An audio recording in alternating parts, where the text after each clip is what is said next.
Okay, last night when I went to bed, passed out. Yeah, no, I went to bed. Okay, it was minus 25 Celsius. That's like minus 18 on the F scale. So it was like chilly willy. And then overnight, the temperature rose. We had a different air system or pressure system come in, so the air changed. So it's actually quite warm out here now. It's like minus 18. Oh, I don't know what that is on the F scale. But the problem I have now is we're in a low pressure system, so now the wood stove won't burn. Oh well, we'll figure it out. We might have to put some accelerants in it to get it to burn. Yes, for the Swedish kid, I'm going to go out into the boreal forest and hand pick dry caribou moss to put in the wood stove to get the fire to burn. Yeah, right. Okay, but also too for the Swedish kid, I don't know if we can see it. Okay. Oh, I'm getting dizzy. I'm stuck in the corner of the screen again. Oh, look at that. All right, right there. Oh, yeah, new gloves, eh? Okay, right there's the pink extension cord. And I got it plugged into the 38 maple leaf right here. And that has the Wisconsin. Sorry about that. And that has the Wisconsin hot rod motor out of that 86 rusted out Chevy Suburban. So we got to move it because somebody parked it there. So then I can't get in the back there to where the wood stove is, or, to make the wood stove for the staff, because all she's got is those little heaters. So she's a little chilly in her house. But oh well, she'll get over it, being young. And the flag exercises in its natural state because there is no wind, there's nothing, so it's just limp. And today's video will be based on the military items I own in the kingdom. Okay?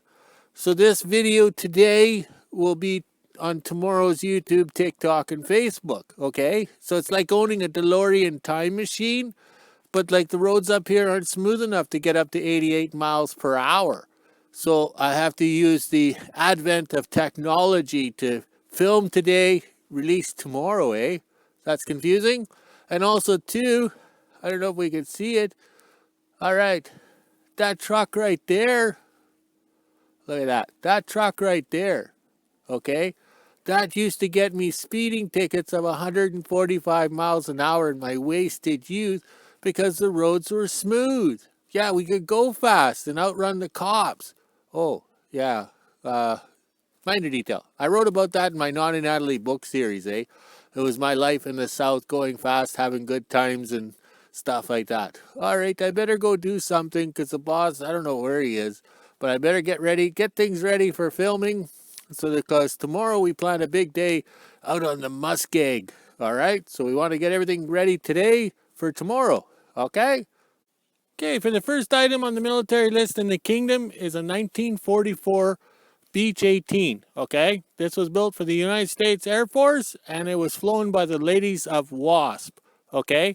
That is Women's Air Force Service Pilots, okay? It's not the groupies for the rock band WASP with Blackie Lawless, first time with the new lips.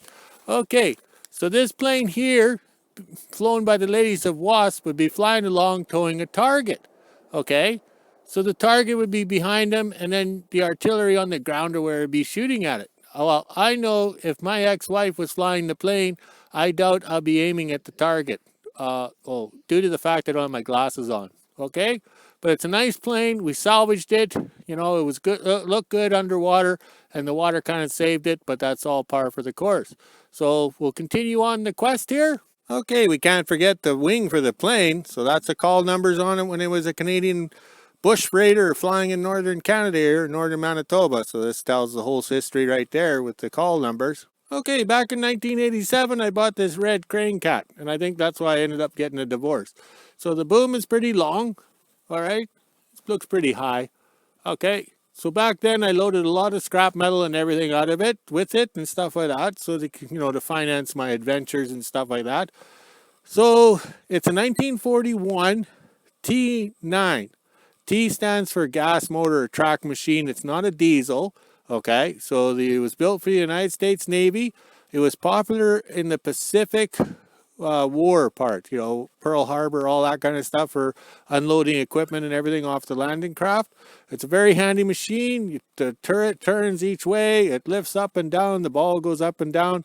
But back in, I think it was 2003, I think it was, we kind of fell through the ice and took it swimming, so we cracked the head. But oh well, we'll fix it someday. Then in 1988, I bought my second crane cat, and this was yellow. So it's a 1941 too, made for the United States Navy. And I broke the crane part off. So I decided to make it into the world famous black cat for winter freighting because it has the long track and everything. We made our own homemade blade and stuff like that.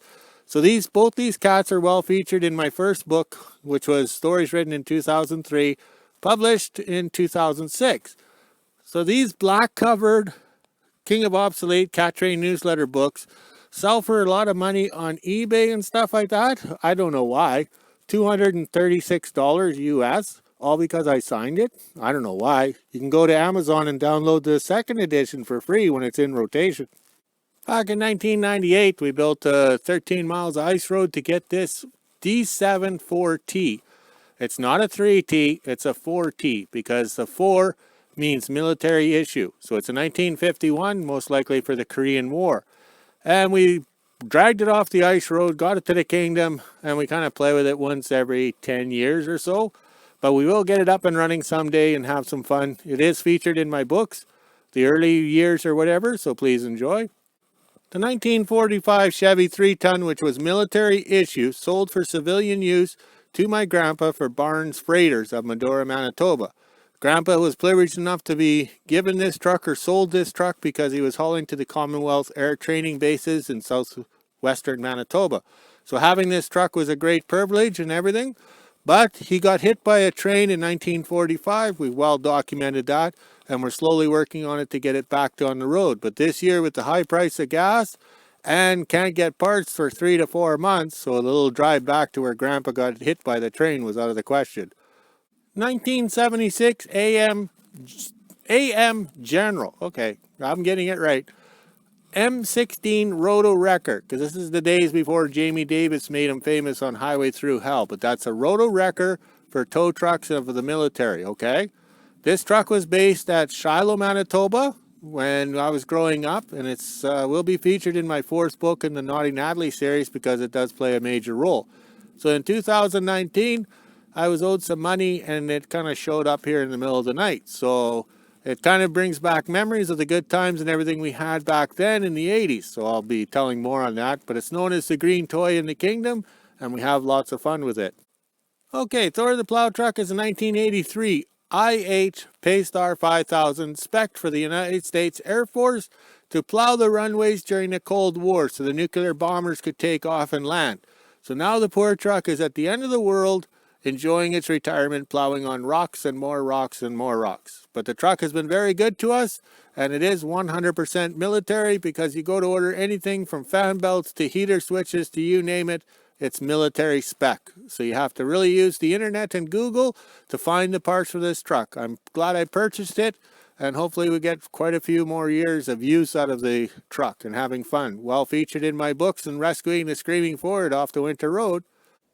Okay, just about 5 o'clock old time, so we're quitting. So I got everything plugged in to the vehicles and stuff for tomorrow, but the extension cord is not plugged in to the outlet because 1500 watt block heaters draw a lot of power. So there's the cord there. Just before I go to bed, if I'm sober enough, I'll plug in these vehicles. Also too, on using the long cords plugged in together, I put the outlets or the connections up in the air so I can see them on the camera. So if the dogs run by or the wildlife or some people or a unicorn runs through the yard, I know it gets unplugged because I can see it on the camera. Okay, the D69U, known as the hood because it was sunk first, is all ready for tomorrow because we might need him. So I have the external block heater plugged in. Okay, it's electric and everything. It's quick coupled in because this one we can switch to propane heat, for heating the antifreeze in the motor, or we run the electric. Okay, the green toy is a little hard to plug in if I'm drunk or not quite sober. So I've run a short cord out so I can just stagger out and plug it into the outlet or the cord from the shop. So this should work out good. And let's scroll this way because the dogs know it's just about walk time because it's 5 o'clock old time, 4 o'clock new time. We're not using Thor tomorrow, but we'll be using the 3 items I got plugged in, hopefully. And the flag exercise is in its natural state, looking good. Talk to you later.